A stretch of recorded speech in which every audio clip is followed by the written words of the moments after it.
You see the record button on your Oh, screen over there? I have to press it? I don't know. Maybe that's how you have it set up on your computer. Mine says recording now. Well, I think it's recording on your end, so you'll Yeah, save it. I don't think I'll save it. Oh, wait, yeah, it says recording in the top yeah. left-hand. It'll usually just let you know that I'm recording, so that way I'm not stealing anything from you. But anyway, what's up, Amanda Ochoa? Nothing. It's a nice hot day, as What's always. what's it supposed to be? 109 today? Yeah, it's nice and cool today.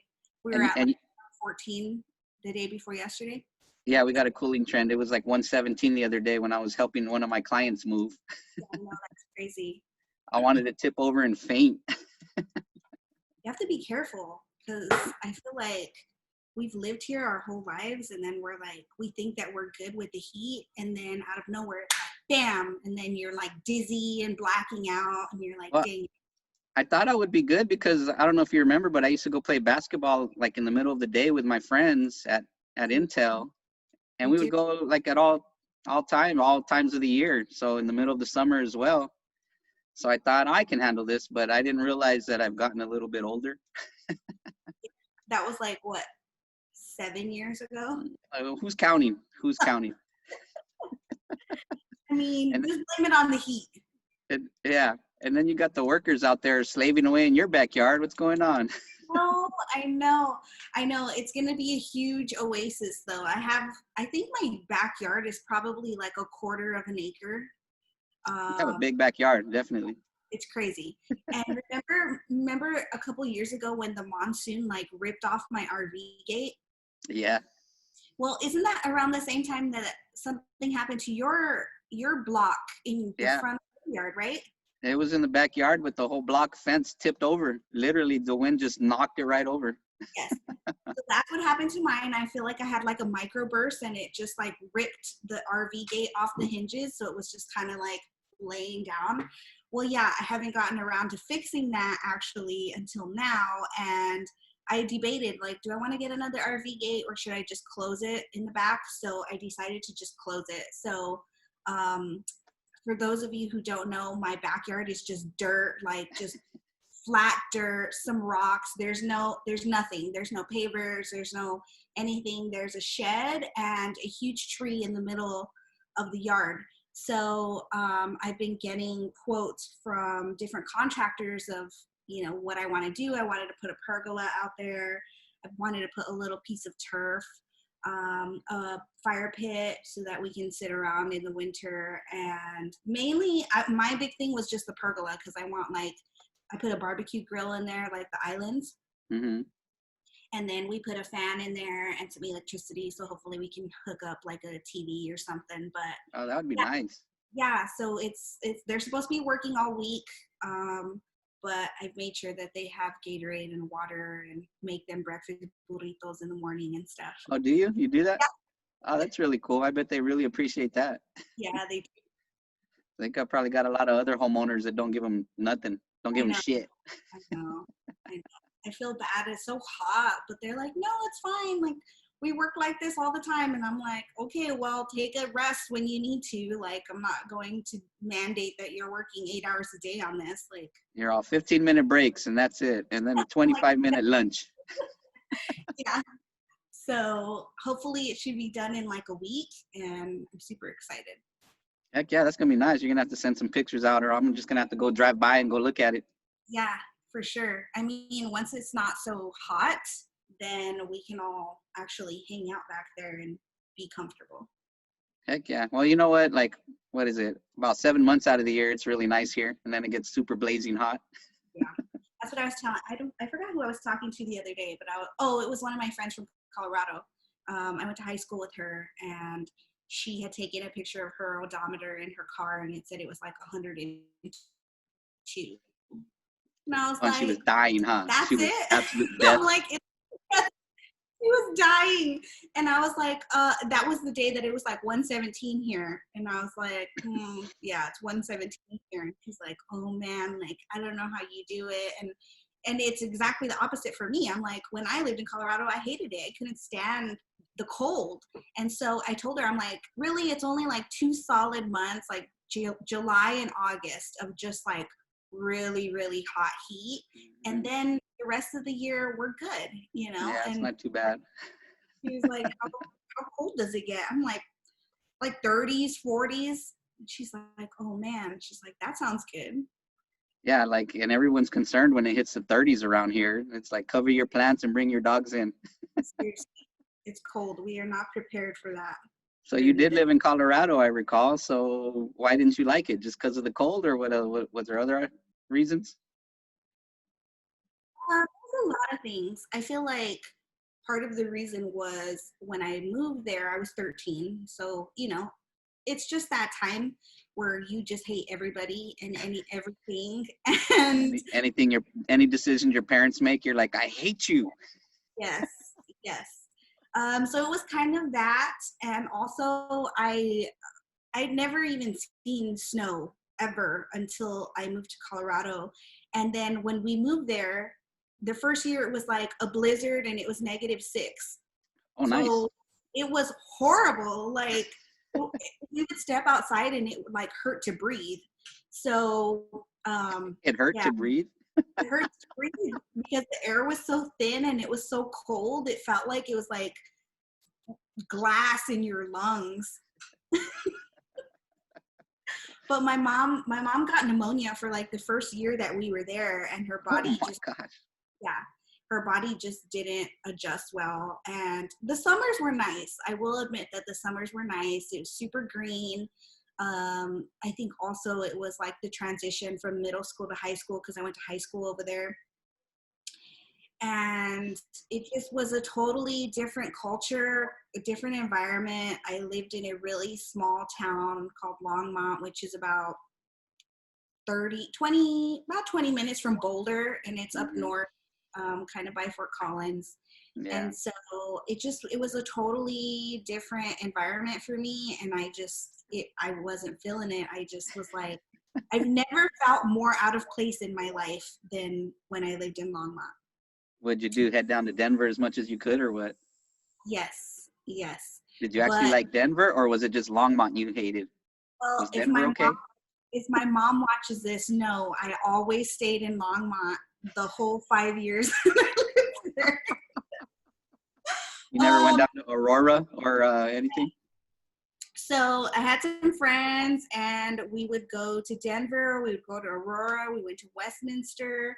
Mind you, it was like a 45-minute drive from Denver or Aurora to Longmont. So we'd be like flying down the highway to get there. And then we all had curfew, so we'd have to like fly all the way back home. It was crazy. Did you recently went back because you helped sell your parents' house? Did it Yes. bring back any like nostalgia, any good memories, bad memories? Were you like, I just can't wait to get this thing sold, get the hell out of here? It's so different now. Like Longmont is so different now. Like they had a Dutch Bros, and I was like, I what? saw that. And I was like, I have to stop at this Dutch Bros. So we stopped at the Dutch Bros, and honestly, for the most part, it was the same. I went by my old high school. Everything looks the same. It's expanded. So I was driving through the city, and I'm like, oh, that wasn't there before. Or, you know, we used to hang out here. This was the Chipotle we always went to for lunch or something. But yeah, I would say because I stayed with my friend in Aurora. She lives in Aurora now, and so the drive to Longmont, I was just like, oh my God, we were like 16 years old driving that far on like weekends just to go, you know, party and stuff. And I was just like, And that now you're town. like, how? Yeah, I was like, it must have been really boring in Longmont for us to drive that far. At least the freeway system over there is getting a little better. They're widening some highways and things like that. Yeah, that's true. It's definitely more, they have more highways now from when I lived there. Yeah, even when I lived over there in 2000, the highway system was pretty limited, but now it's pretty good. I like it. I like Denver, as you know. Yeah, Well, honestly, if you live in Denver or like Aurora, like it's not that bad. But once you start getting out to like the farm cities,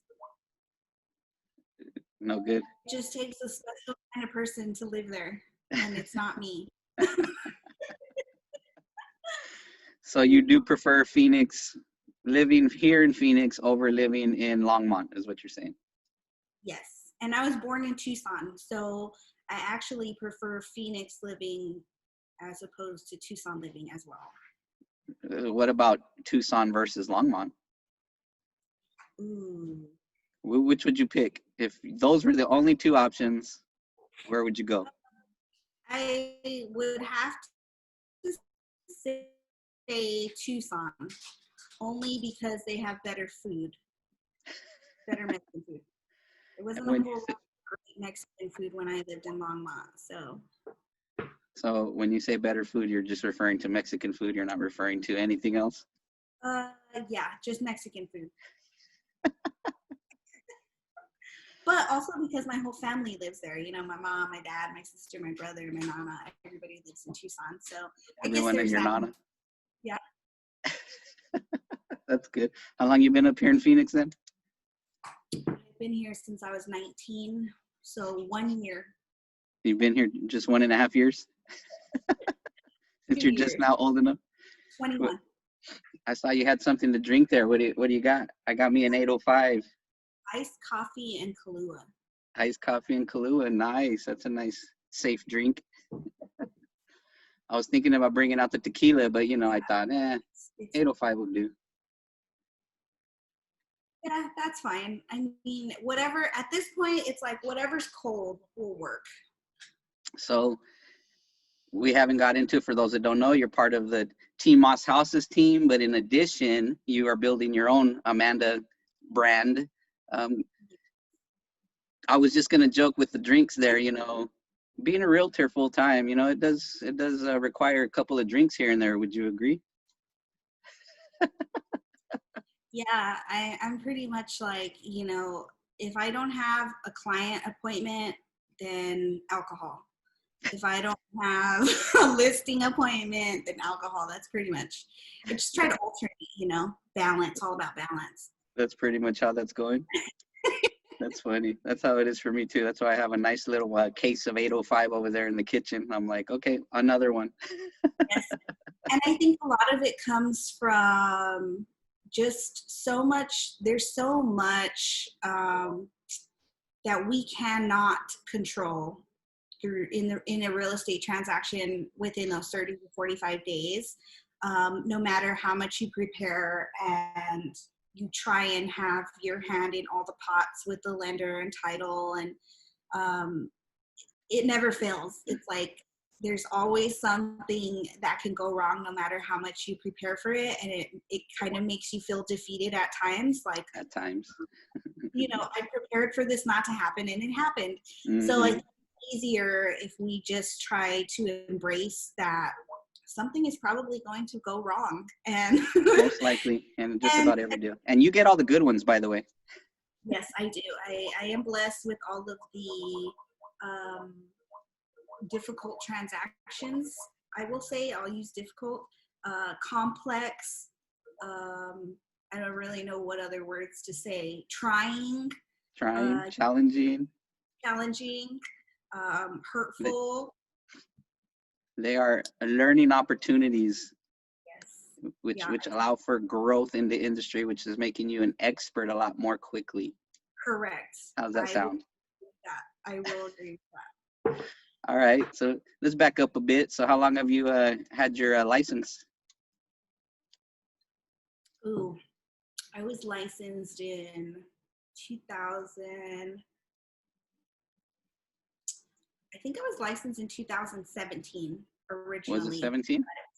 I think so, but I couldn't actually have it active because at the time I worked for the Scottsdale Board of Realtors and I was their event coordinator. So I had my license, I just couldn't do anything. You had it inactive. Yeah. So, but it's been active now for a year and a half. Oh, okay. And how's it going? It's it's learning and patience. I would say, like anybody, any realtor you talk to, first year's the hardest. I would agree with that. But you know, I'm still learning. There's still stuff that I don't know, and I'm calling you and texting you every 5 minutes, like, what is this and what is that? It's But actually lessened. I'll give you a lot of credit. It's actually lessened. You know, it used to be where it was every 5 minutes, and now it's about every 25 now. so it's good though. I like it. It's totally different from corporate. I came from corporate lifestyle like you, Monday through Friday, 9 to 5. Yep. Um, and it's just completely different in all aspects. I probably work more now than I did in my corporate job. I'll agree. Yep. And I thought it was going to be different. The opposite, huh? That's what I thought too. And now I'm like, I work way more than I used to before.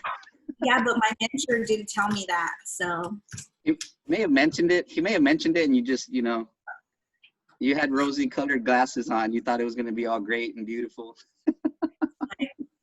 I'm in the pool.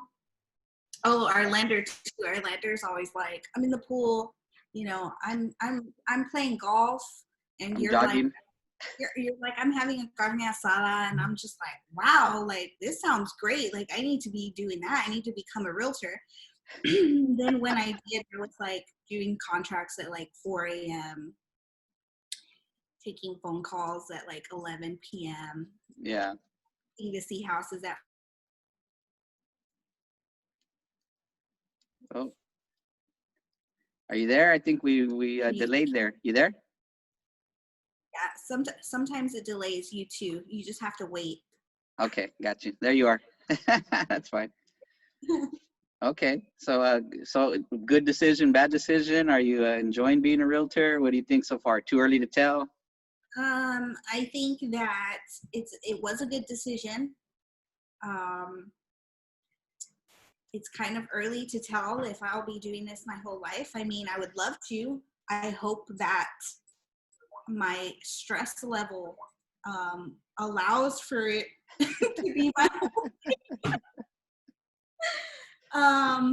but yeah, you know, I like it. I think it's not exactly what I was expecting, but in a good way. It was more than I thought it was going to be. Right, right. Which is what everyone pretty much says. You know, you think it's a little easier than it is, and then you get in and realize, oh man, this is a lot of work.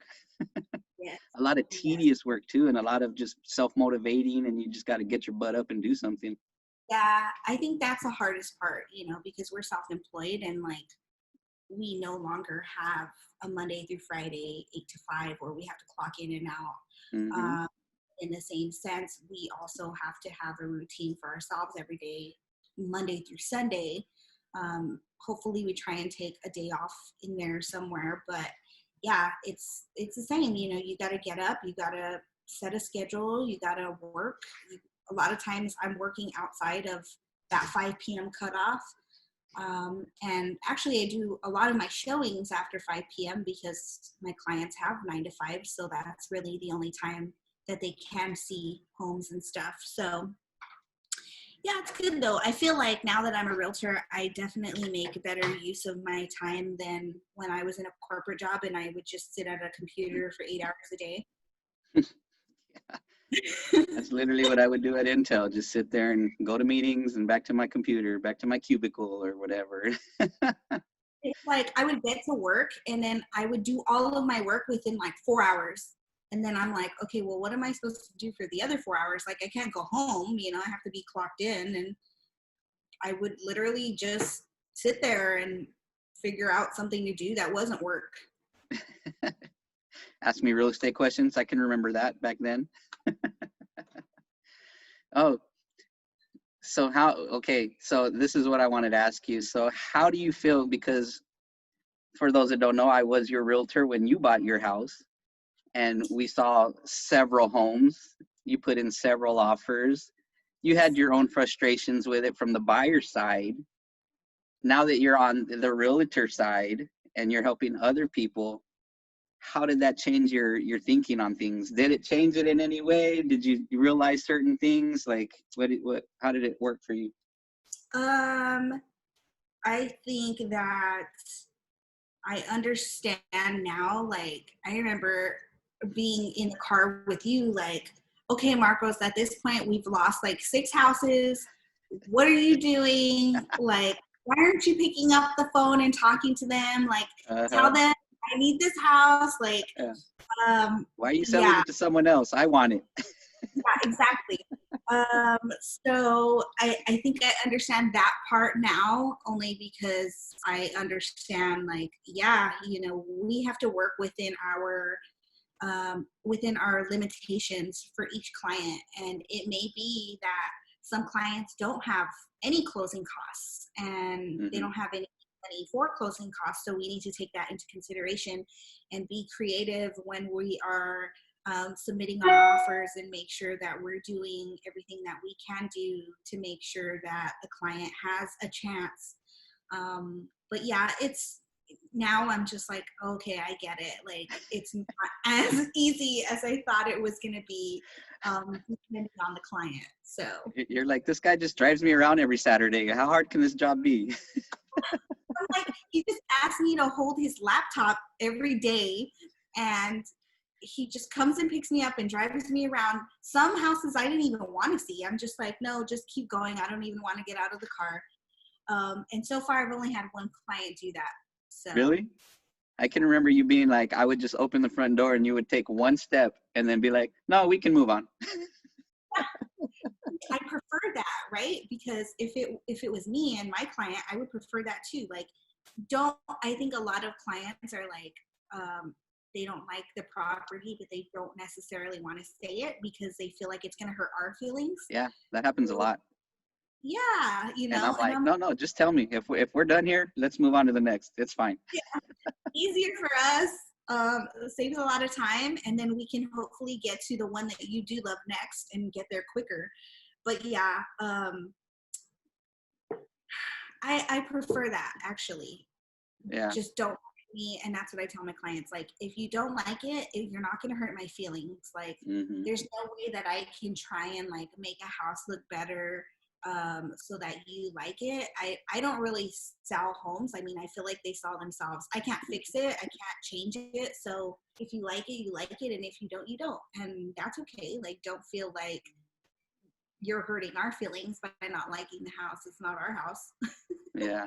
Very true. Yeah. And it's very helpful too because we can just get right past it, go to the next. In your case, when I was showing you houses, we'd look at like 8 to 10 in a day, you know what I mean? Which is a pretty good, healthy amount. Yes. So yeah, we'd knock them right out. So Yep. going back to your own home purchase, do you feel like during that time, was there one that got away? Or are you happy with the one you ended up with? um I always think of the very first one that we put an offer in on, which was like just down the street. I don't know if Yeah, you remember it. It I was do. like on, I don't remember what street it was on, but it was a 3 bedroom, 2 bath. The living room was a little odd. It Hmm. was like a weird placement. Um, and I always, for some reason, think about that house. Like, even though now I think about it and I'm like, nah, it probably wouldn't have worked out, like the layout and stuff. But I think it was just the location of where it was located, and it was like a little bit closer to the mountain. Um, I don't know why, because I love my house. I feel like this house was made for me. But for some reason, I always think about that house. So maybe that's the one that got away. Could be. But no, you know what? In my personal opinion, I feel like you ended up with the best house for you. Like it's super nice the one you have. Very big backyard. At first, it was just you, so you had plenty of square footage. You know what I mean? Plenty of parking in that thing. You could park what 10 cars? I feel like in front of your house. Yeah, I feel like when I had my housewarming party, I feel like all of that space was occupied very well. And I think that was one of my things. Remember when we were looking at houses and I'm like, well, where are all my friends going to park when I have a party? Yeah, I do remember that. Or no parties at all. So, Yeah, because there were some properties that had zero parking, so you were like, "This is not going to work. Where are my friends going to park?" yeah, yeah, exactly. Well, But now how I have, how often and do now those friends come over? rarely.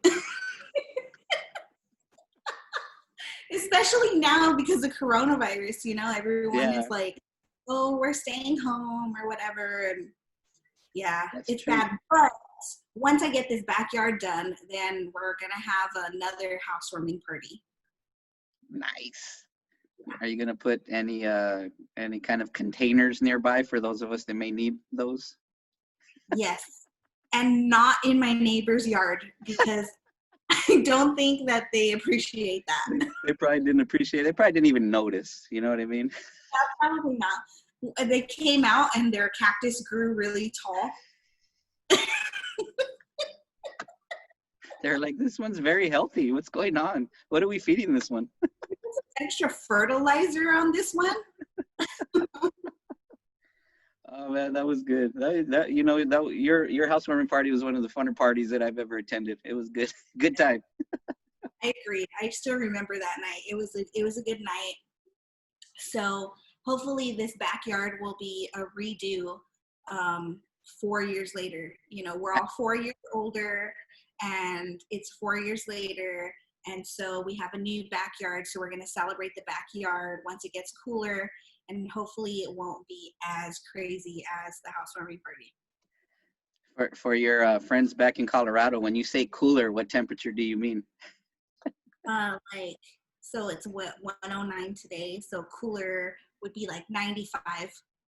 Which is death in Yeah, exactly. I think anything over like 105, I'm uncomfortable. And 105 is like pretty hot, Yeah. But for me, I found that like anything above 105, I'm just like, okay, now it's hot. Yeah. I was in Colorado recently and the temperature hit like 82 and I could just hear people in the Target just complaining. I can't stand this. It's terrible. And I'm like, man, I want to put a sweater on. It actually feels kind of nice outside. Cool breeze. I remember when we had first moved there, my mom and I went to a grocery store. It was like Fry's, but it was called King Soopers. Yep, still there.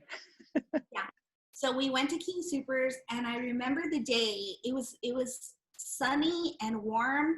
We went in there with shorts and tank tops and flip flops, and then we were probably in the store for maybe like an hour and a half. We came out and it was snowing. And we were like, what is going on? So we're standing there in shorts and flip-flops and a tank top, and it was like snowing. And we were just like, what happened in the last hour and a half? So yeah, it was very odd. That's one of the things I liked about living there. During the summertime, you would have like the storm that would just roll in about 3, 4 o'clock. And by 5, it was gone. But it was a nice summer shower. Like, I really did enjoy that. But yeah, it's kind of like Hawaii. You've been to Hawaii? Yep. No? Yeah. Okay.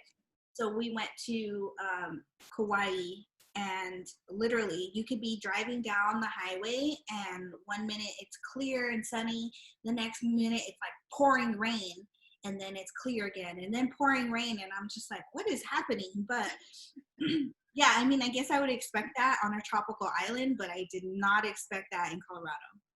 Okay. So would you ever move back to Colorado? Is there anything that could get you to move back? If there was anything that could get me to move back, it would be my friends, because I still have all of my, pretty much good majority of my high school friends still live there. But I don't know.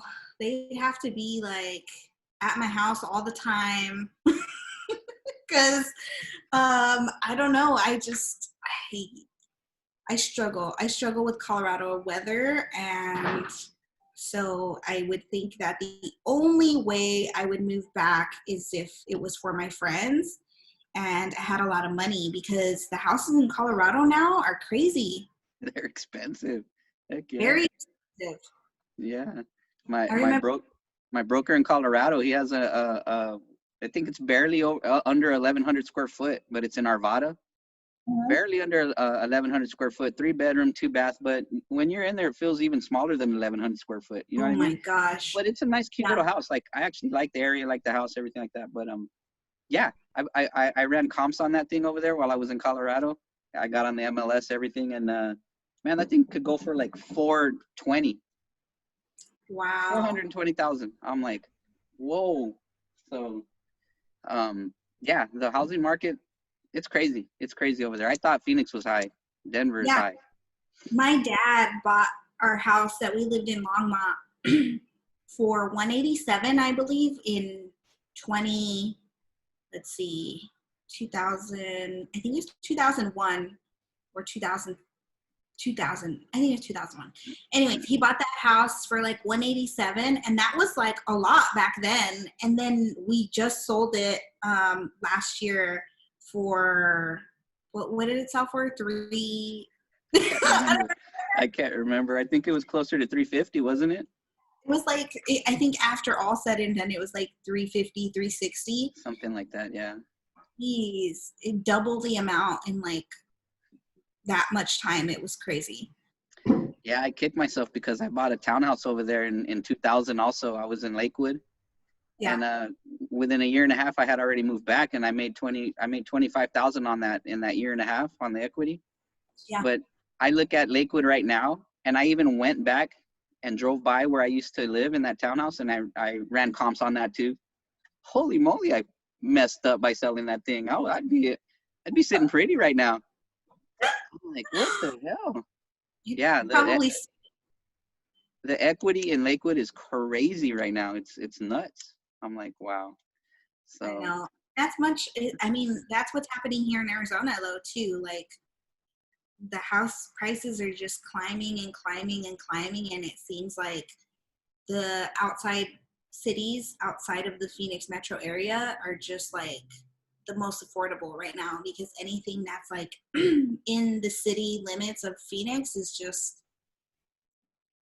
the price is high right now. And you got some experience with that recently, huh? You got something signed up in what is it, Casa Grande? Yes. Yeah. Yeah. So I did actually have a young client couple, first time home buyers. They were running into the same situation. You know, they didn't really like anything that they were seeing. They wanted to stay in the south side of Phoenix. Just what they were getting for their money, they weren't enjoying the inventory that was there for their price range. So they actually, both of them work in Tempe, and so both of them weren't very picky when it came to location. They said, you know, both of us are willing to go 40 miles on any side of Tempe, northeast, south, or west. So I said, wow, 40 miles, like that's a big area to play with. So once we started looking at houses and pricing, and they're a family of, well, they have 3 children plus them, so 5. They're a family of 5. Obviously, they wanted their space, at least a 3-bedroom, but what was very important to my client was a yard for his kids so that his kids could play in the yard. So once I started looking at 40 miles outside of Tempe on all sides, it came down to like Casa Grande, Coolidge, Florence, Yeah. Buckeye, Maricopa. Maricopa actually had a lot too. So we narrowed it down to Casa Grande because the community that they chose is actually right off of the 10. So from that community to Tempe was only like 25 minutes. So they ended up getting a 4-bedroom house. We went with the intentions of looking at a 3-bedroom, 2-bath, slightly over 1,000 square feet.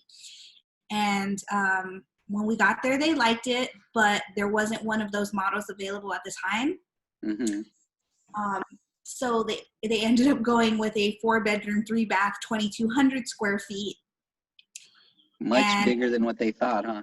Much bigger. And they were still able to stay under their pre-qual amount. So very they are nice. very, very happy, and they're hoping that it'll be done by December. Very nice, very nice. Are they gonna throw a lot on in the way of upgrades and all that?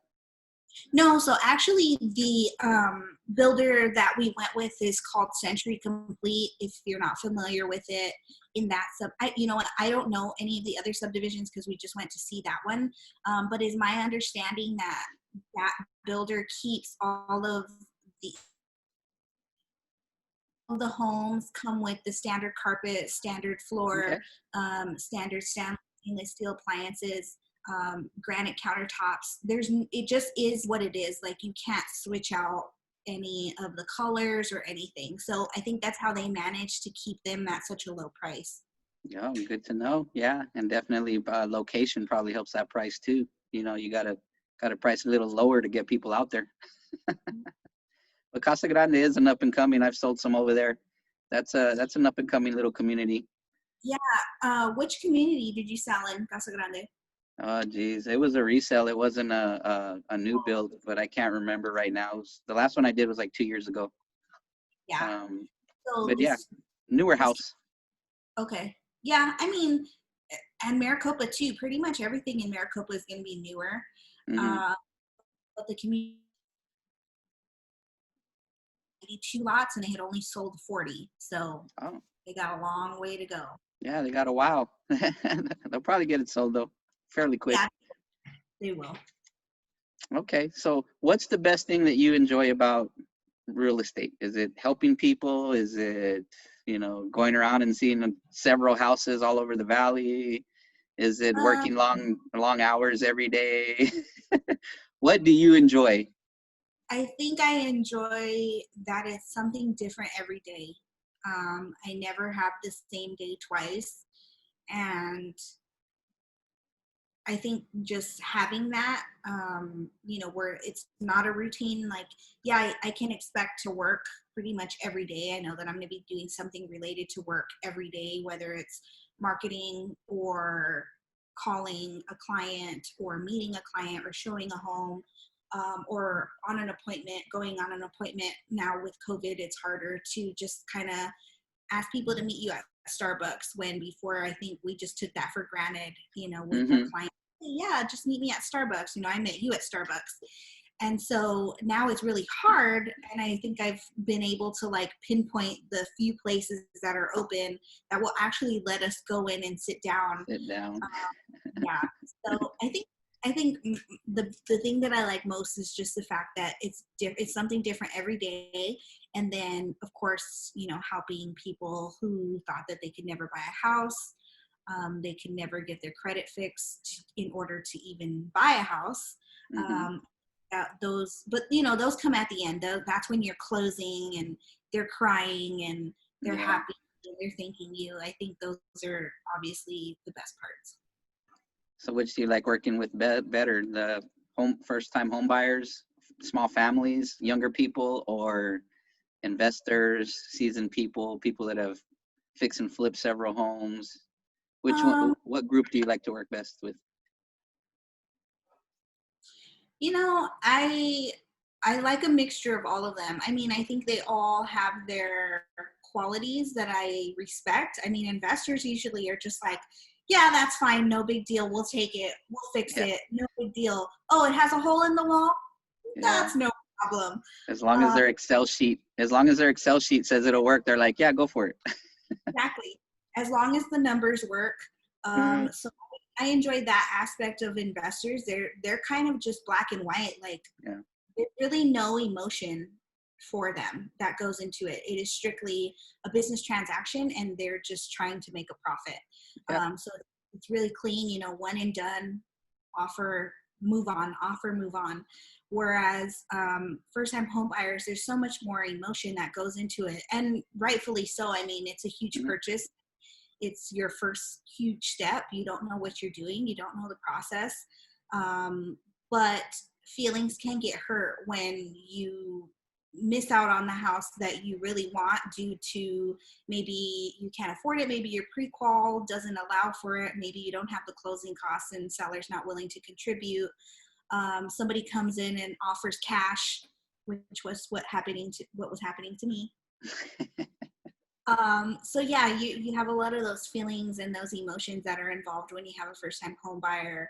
But I think I think I like a mixture. I like my clientele to be a mixture of investors, second time home buyers, first time home buyers, sellers. Like I kind of enjoy it all. I know that through some situations like foreclosures, those and divorces, those can be heavier as well emotionally. So you know, you just have to, you can't, I think you would get drained if you had those clients like all the time. It may take Yeah, a toll on you personally. they can be Um, tough, definitely. so I like a mixture, but I can definitely connect with first time home buyers because I remember I've been there, done that. So Yeah. I understand how they feel. But just from my perspective, I feel like you just enjoy helping people a lot, like getting them from, I don't want to generalize it too much, but like from point A to point B when they didn't think they could get even past, point A, point two or whatever. And you're like, no, no, if you do this, this, and this. So that leads into how you're helping people with credit repair and all that too. You know what I mean? Like that's just you know, me observing from way over here. Like I feel like that's what you enjoy a lot. I do enjoy it. And I think it comes from, I don't know about you, but in my family, you know, when I was younger, my parents did open a savings account for me. They taught me how to balance my checkbook, which nobody uses checks anymore. We saved our coins. Wait, how old are you again? I am 21. Remember, I said that 21. earlier. Yeah. That's right. That's right. Uh, so we saved our coins, and then we would take them and dump them in those Coinstar machines, and then take that receipt and put it in our account and stuff. But we didn't. My parents didn't really teach me about credit, right? So they taught me how to save and how to spend your money and budget and use coupons and all those things. Right. But it wasn't until I was, I think, I don't even know, maybe like early 20s that I was like, okay, credit is a big deal. Um, and so like everybody else, I mean, I was young and irresponsible at one point, and I was just blowing my money on things that I didn't necessarily need. And, oh, I have a credit card? Sure, swipe it, swipe it, swipe it. You're like, they'll just let me buy anything? Wow. You know, let me buy anything.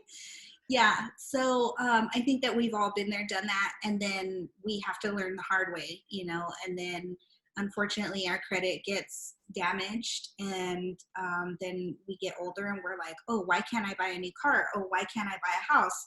Oh, why do I owe an extra deposit on my rental? Or You even know, things just, like your utilities, they'll charge you extra just to turn a utility on if your yeah, credit sucks. Yeah. exactly. And I'm like, okay, you know, it takes a while to realize that credit is important, and Hmm.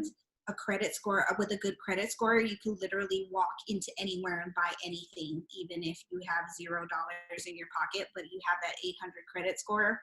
Yeah, they're more than likely going to give it to you. So Hmm.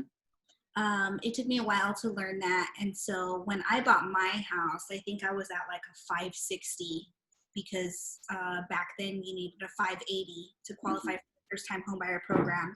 And luckily our lender was super awesome and was like, okay, just pay this, pay that, pay this, pay that, and then you'll be at the 580. So I was like, okay, cool. So I did everything that he said. And then I was able to meet the requirements for the first time homebuyer program, which at the time was 580. And then I bought my house, and then I got a Home Depot credit card because I didn't have a fridge and I didn't have a washer and dryer. So the first thing I did was I got a Home Depot credit card, and I'm like, you know what? I'm just gonna get a Home Depot credit card because you never know what can go wrong. I'm a first time home buyer. I'm single. I don't really know how to fix anything. So I went and got the Home Depot credit card. I bought the fridge, and I think I just bought the washer. I didn't buy the dryer. I got the dryer from somebody else. But it was so easy. It was so simple. Like, oh yeah, here's a $4,000 Home Depot credit card. Go buy whatever you want. And I was just like, oh my gosh, like this is awesome. So without realizing that I was building my credit with that Home Depot credit card and my mortgage payment, I had paid off my car. I was actually building my credit, not knowing that I was building my credit. And so fast forward 4 years later, now I am almost at 800. And to me, that is like crazy, right? Because how many people do you know who are in like the 800s? I think it's like 60% of Americans are lower than 575 or something. I don't Yeah. know statistics Hmm. about it. But yeah, and now, you know, I realize how important credit is. And I know it's such, I don't necessarily agree with credit scores and stuff like that, but I don't make the rules. We just have to play the game, You just right? have to play the game. Exactly. So, yeah, I mean, for me, that's important because I don't think that when you're that age, when you're younger and you don't take those types of things seriously, you don't realize how much they impact you and how much they can change your life until you have a good credit score and then you can see all of the things changing for you. True. So going back to how you're helping people with that, how can you help? So, what I like to do is take it on case by case basis. I like Hmm. to ask the client, and I know it's uncomfortable. I mean, nobody likes talking about finances and your credit score and things like that. But it's just like real estate, right? So, like, you have to be honest with us in order for us to help you. Be able to help you. Yep. Exactly. So, you know, if we start working with you and 3 months into it, you get a divorce and you don't tell us, that is going to impact your loan status and possibly prevent you from buying the home. Well, with credit repair, it's the same thing. I need you to be honest with me in order to help you. So a lot of times I just have people who don't have any credit. They're like, I don't have bad credit. I just don't have any credit. And I'm like, Hmm. okay, well, that's easy to fix. So we offer secured credit cards that don't require a minimum credit score or credit history. That is good for people who are starting to build their credit or need help building their credit and they Yeah. don't get to those situations where they've overspent and they can't pay it. So Right. we offer the secured credit card. We also have the Credit My Rent program, which is awesome for renters. If you are paying rent, why not have it applied to your credit score? So it is a program for renters where they can go back retroactive. What is it called? Retroactively. Yeah, you know, well, they can go back 2 years or they can go back 1 year or they can do it like month to month. So starting today going forward, they can go back 1 year, they can go back 2 years, just depending on how much rental history they have. But yeah, so if you've been making your rental payments on time, you can have those reported to your credit score as well. And then the credit repair is basically just, you know, getting rid of those collections that you didn't pay, your late payments that you didn't pay. Um, and that's really what it is. People come to me and they're like, I messed up when I was younger and I just haven't bothered to fix it. Hmm. Well, I can relate to that. We can all relate to that. So it's not an overnight thing. You know, I think people expect results within just like 2 seconds, and it's not an overnight thing. As long as it took you to get bad credit, it's going to take you to get good credit.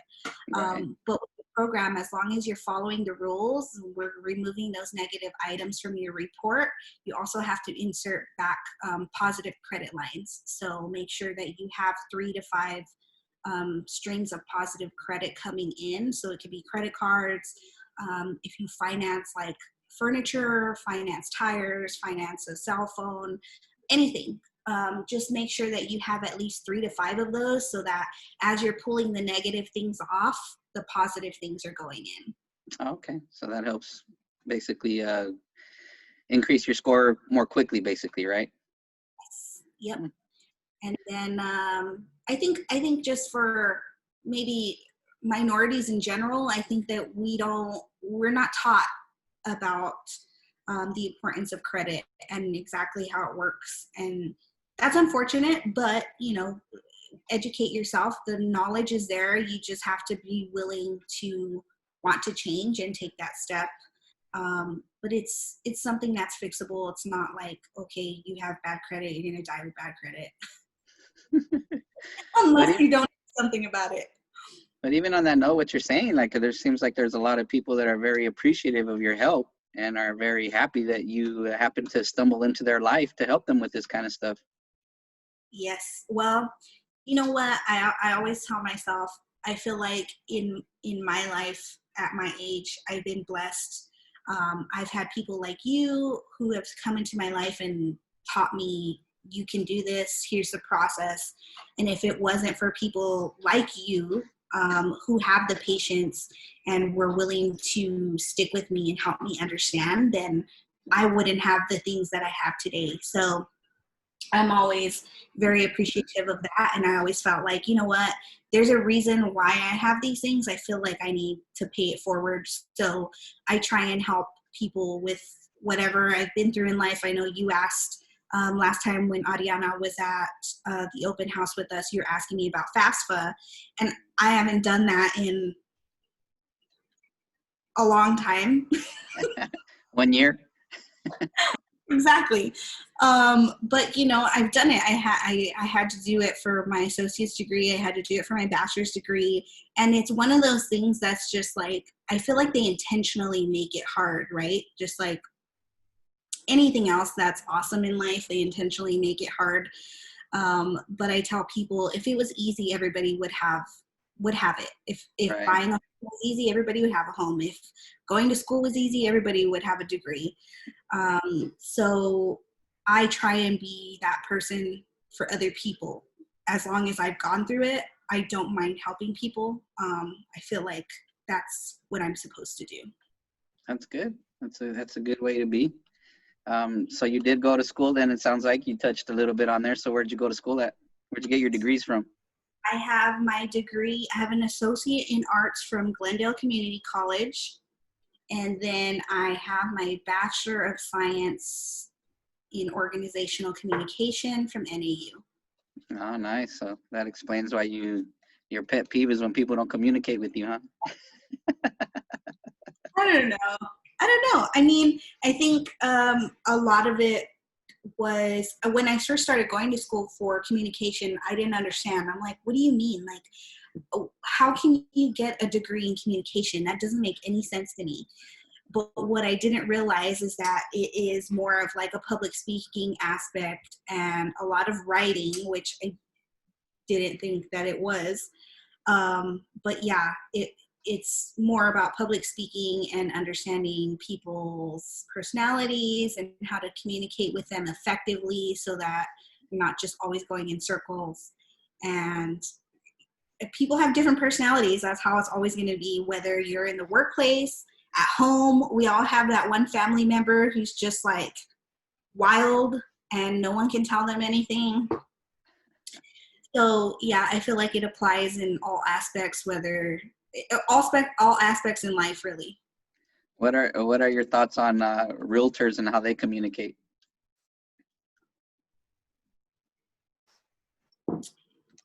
I feel like a lot of them should take some communication courses. No, for me, it's more just about courtesy. Like, I get it. Everyone's busy, right? But have some courtesy for other people. Like, it takes 2 seconds to answer a text, or, you know, it just, I don't know. It just. I knew that one would get a certain reaction out of you. That's why we're trying to elect you to be on the board at PAR at the Phoenix, what is it called? Phoenix Association of Realtors. Oh, We're trying to elect you to put you on the board so that you can start making these changes. So I can initiate a communication class for all realtors, make it mandatory. Yes, exactly. Well, if you get me on there, then I'll make that my first to-do item. Rule, or what is it? First task. Yeah, it'll be the first one on my little to-do list on my little book here. I'll put it right at the top. Small. It'll be that little tiny. Yeah, I mean, I there's certain things in real estate that I'm just like, why is it done this way? Or I don't understand why there's no supervision, I guess. I don't really know how to explain it. But it could be the fact that I come from a corporate like a ladder corporate. There's somebody in charge, there's somebody supervising, there's somebody overlooking things. And I feel like some things in real estate, that's just not, it just doesn't go that way. I remember when you first came on board, and you're just like, it's like the wild, wild west. What the hell? Yeah, I feel like everyone is just doing their own thing. And I'm like, oh, okay. Which You're like, there's no one to tell them something or what? I'm like, I'm sorry. This is just it's the way it is. it's just, I don't know. I struggle with it. But I mean, I guess it makes sense since we're all independent contractors. But I think part of it has to do with that job that you had too, that one that I used to give you a hard time about, where you were, what were you in charge of there? I was export compliance administrator, and I forgot the other half. It was like I had basically two jobs in one. I think, yeah, you're right. I think the word compliance is the big one there. And I think that's stuck with you. And now when we're out here doing all this stuff in real estate, you're just like, ah. Yes, because people wouldn't hear from me as long as they did their work, right? So like, take your compliance training, you'll never hear from me, done.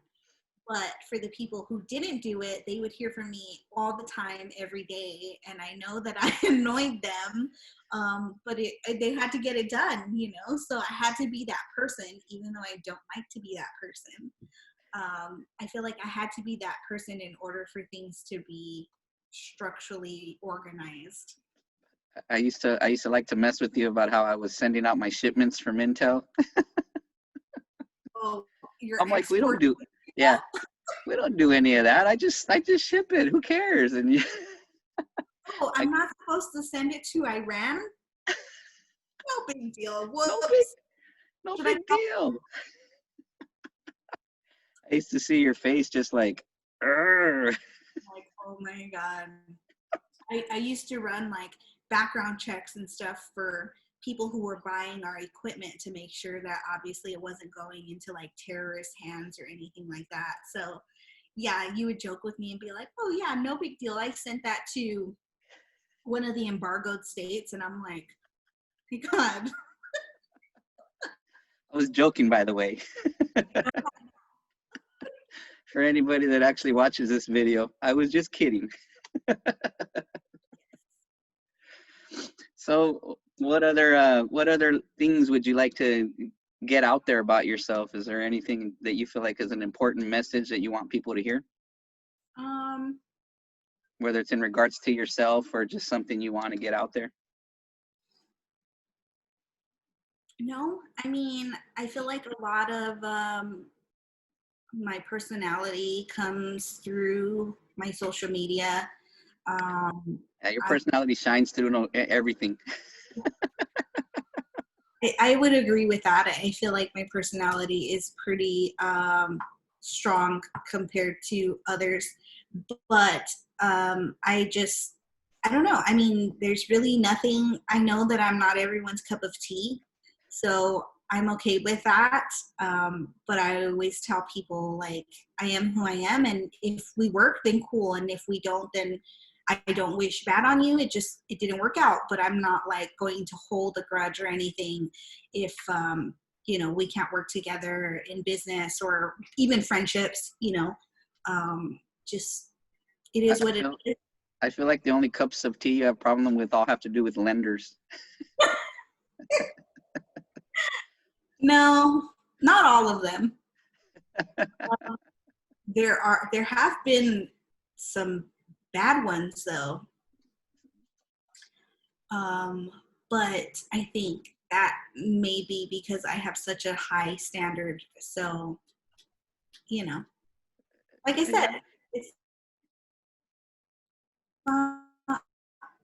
and that's okay. Like, okay, yeah, you weren't meeting my standards, so then we just don't work together anymore. And it is what it is. I'm not going to like dwell over it or be sad about it or anything. It's just it's business, right? And so I don't know. I feel like a lot of my personality shines through my social media, and I just feel like the best approach with people is just be yourself and be real and let people know that you are a living, breathing, eating human being just like they are.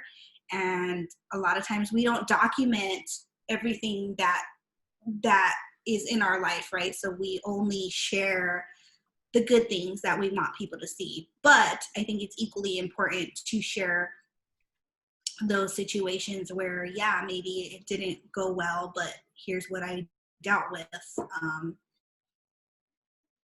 I feel like a lot of times I share homeowner things, right? Like, oh yeah, buy a house. And then, okay, I just had to buy a $5,000 air conditioner. Like, no one told me about that. Nobody prepared me for that. Like, and these are real life things, right? Nobody ever talks about it. You know, my backyard is just dirt and it's a quarter of an acre, and I am paying a lot of money to get it done to just have a nice backyard. And I'm like, you know, nobody told me about that either. So Why don't you just get your boyfriend back there to do it all? What the heck? I know, poor thing. Just it would take him years to do everything in that backyard. It's too much. I think if I had a smaller like yard that we could do, like just us two, I think it would be easy, fairly easy. But the amount of space that I have back there, it's just I can't. Like right now we have 5 guys back there. Oh dang. Yeah. And so the RV gates, it's gone? You're closing it up or what? I'm gonna close it up. They haven't closed it yet, but yeah, I'm just going to close. You know, it's just block. And Yeah. then well, so my theory is I don't know. I mean, my house was built in 78 or something, but I don't know when an RV ever fit back there in the alley, because I don't believe that an RV can even fit back there. So I'm like, what's the point of having an RV gate if I can't even get the RV that I don't own in there? Yeah, that's true. The It's not next like question is, will I ever own an RV? Probably not. And if I do own an RV, then why is it sitting in my home? Because an RV is like a home on wheels. So you're supposed to be like out living in your home in your RV, but then it would be sitting in my yard of my property. I don't know. It doesn't really make sense to me. but you never know. As you get older, you may decide that you do want to be out on the open road with your RV and your small dog and your boyfriend there. Yeah, yeah. I mean, it could be, but I'm not really like when I travel, I like to fly. I'm not really like You're unless not a driver? it's small trips. Like I like to drive to like Sedona and stuff. But I remember when we moved from Colorado and it was like a 14-hour drive or something. Yeah, no, I don't like that. Yeah, I did that recently too. It was 13 and a half hours. I'm like, oh my. It's scary going through the mountains. It's not so bad. They've expanded the freeway, the highways, and everything through the mountains as well. Okay, So good. you got a lot of space now, where before it was real narrow. Yes. Yeah, it's nice. Yeah, I haven't drove that far in like over 10 years, so it's probably changed. What's the limit? 2 hours? 2 hour drive, and that's it.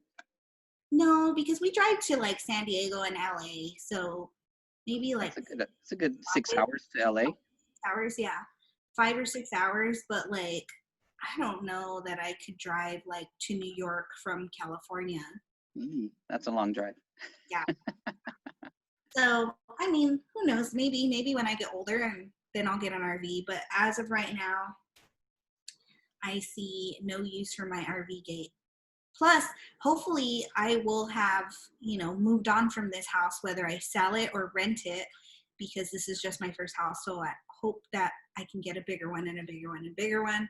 And then it'll be the next person's problem. Could be, or it could be yours if you're renting it out. But All at right, least the monsoon can't rip it off the hinges like that's true. it did my RV gate. So Yeah, or it literally could just knock the whole wall down like it did at my house. yeah, that was crazy too. Did It you was end up? so weird. I was like, the thing just literally tipped over. What was holding it up this whole time? Did you fix it? Yeah, it's all fixed and it's brand new gate and everything out there. But I mean, a brand new fence. But You did it? Huh?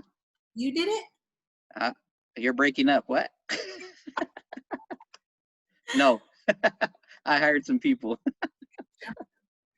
Um, one last thing before we shut it down, I wanted to talk to you about, what you feel about the current state of things with the pandemic and the coronavirus, the COVID-19. What are your feelings on it, and how are you, in your day-to-day life and with It's real crazy. estate? What do you think? I think it's weird, right? I feel like, at least for me, like I've never lived through something like this, any type of like pandemic. Um, I mean, I think I was alive for bird flu or swine flu or something, but I don't remember it being like this. Like, Right. I don't know, maybe I was just smaller and wasn't I wasn't old enough to comprehend the severity of it. But I don't, it's just such a weird time right now. Like, I feel like most people are just living in fear. Rightfully so. I mean, it's one of those things that we don't really quite understand yet. We don't have a cure for it yet.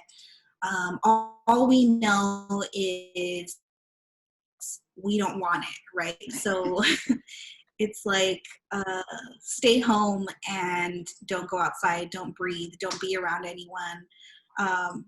And for me, that's hard because I'm an extrovert, so I like to be around people all the time. It's just, I understand that we just need to wait it out and just continue to do what we've been doing and be nice to other people, be kind. I was at the store the other day and there was just so many, like, I don't know if people are afraid and so it's coming out like anger. But there was several situations where people were just not being nice to each other.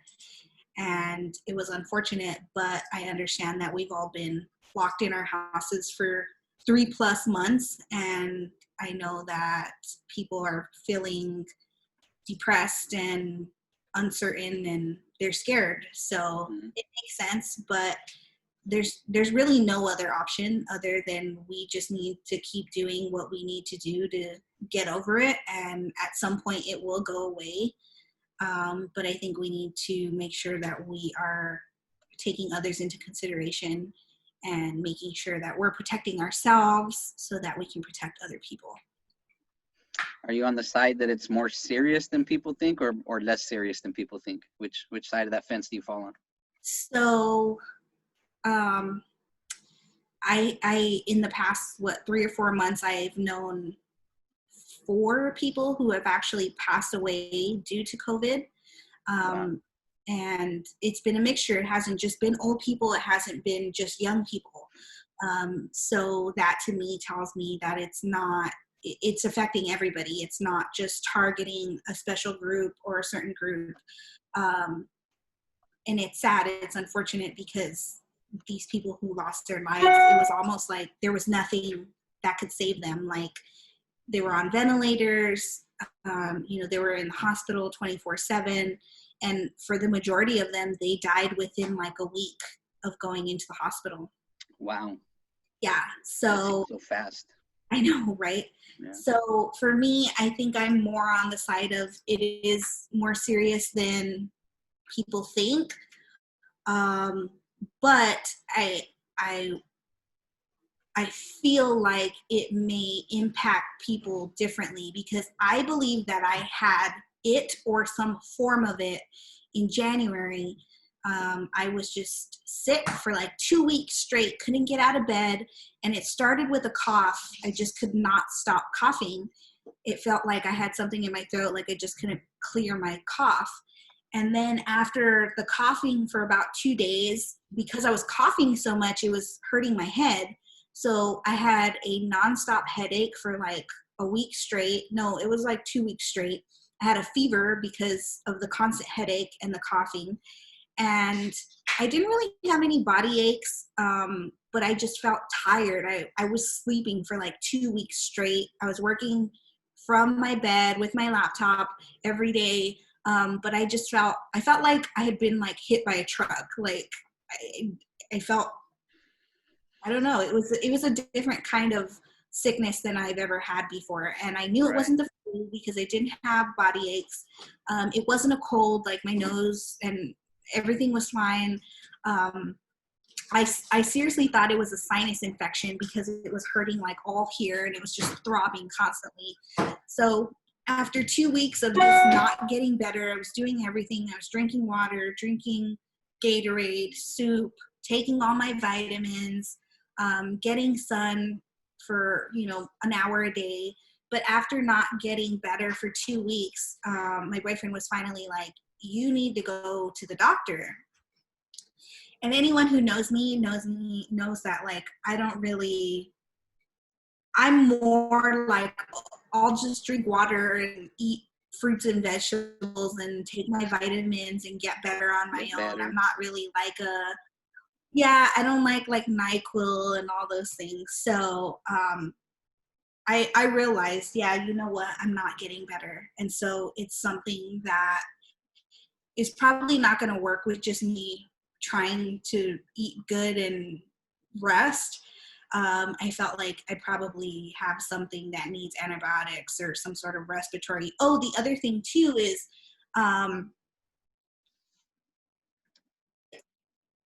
sounded like I was like heaving, like not breathing, I guess. And honestly, when I slept, I felt fine. Like, I didn't have any issues breathing. I felt like I was breathing fine, but he said, you don't sound good, like it's scaring me. So I was like, okay, finally I went to the doctor and they said that I had a sinus infection, but they said your throat looks pretty bad too. We're going to swab you for strep just to make sure that you don't have strep throat either. So I was like, okay. So they swabbed me for strep. It ended up coming back negative. I remember them giving me 4 medications. They gave me Flonase, which is a steroid for your nose. It's like a nasal spray. They gave me amoxicillin for the antibiotics. They gave me these little gel, I think they're called benzenate pills, and Yeah, they I've said seen that they were those. for my cough. Yeah. And then one other medication that I can't remember. Yeah. And I remember going home with all these meds and thinking, why do I need all these meds for a sinus infection? Like, it didn't really make sense to me. So I was like, okay, well, I don't know, but I'm tired of being sick. So I remember telling myself, like, Amanda, just take everything that she prescribed you. Like, because I wasn't going to take the coughing pills because I'm like, why? I'm over my cough. And why would I Right. need coughing pills for a sinus infection? So I did end up taking those pills. And then within, like, I don't know, maybe 3 or 4 days, I was fine. So I feel like I think I did have it, or maybe some strain of it. I know now it's like mutating where there's like respiratory ones, there's like cold and flu type, and then there's like stomach. Now there's like a stomach one, which I know personally one of my friends was diagnosed with coronavirus, and she said that her stomach was giving her issues. So I was like, oh, that's, but yeah, I think that it can affect everyone differently based on your body and your immune system. So it's possible that some of us had it, or that we are carriers, or we got over it and our body just handled it better than others. I know that now they came out with some article that said if you have a certain type of blood, then it could indicate how you handle coronavirus. I Mm. don't know. There's so many things out there now that I'm just like, I don't know what to believe anymore, because literally every hour it's changing, and I don't know. There's just so many different things and so many unknowns. I don't know. What do you think? Uh, Based on what you just said, it brought up something that I recall reading on my social media, probably just like, I don't know, 2 days ago, where someone said the same thing. They thought they may have had it in January. So they recently went and had the antibody test, and the Yeah. antibody test came out, yes, like they have the antibodies for the coronavirus. So have you thought about going and getting that antibody test?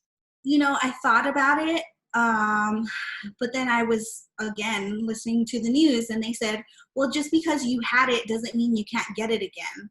So then I'm like, well, then what's the point? What's the Yeah. point of taking an antibody test to know that you had it when you can It just get doesn't it. mean anything. Yeah, You still get it. yeah. So I think, I don't know, I feel like it would kind of be useless for me to know if I had it because it doesn't guarantee that I'm not going to get it again. True. Yeah. So, According to what they're saying, yeah, you still can get it again.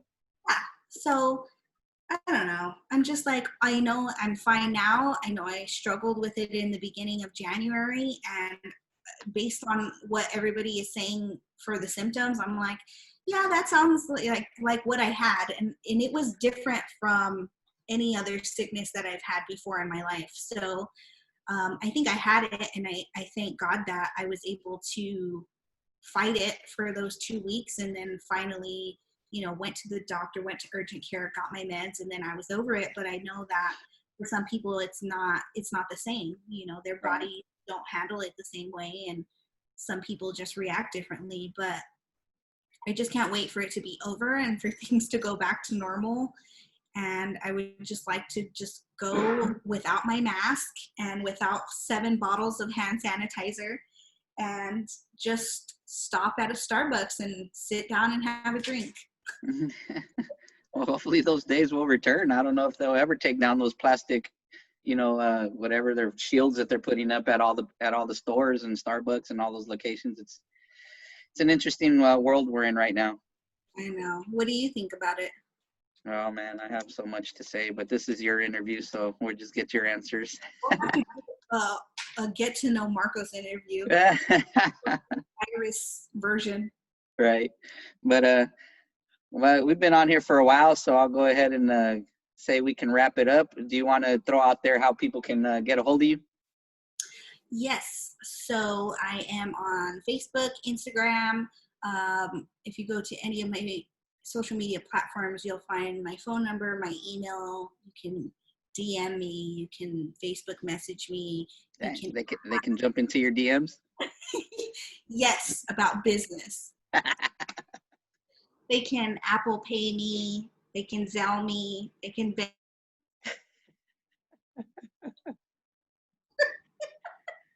But can no, seriously, Facebook pay you. text.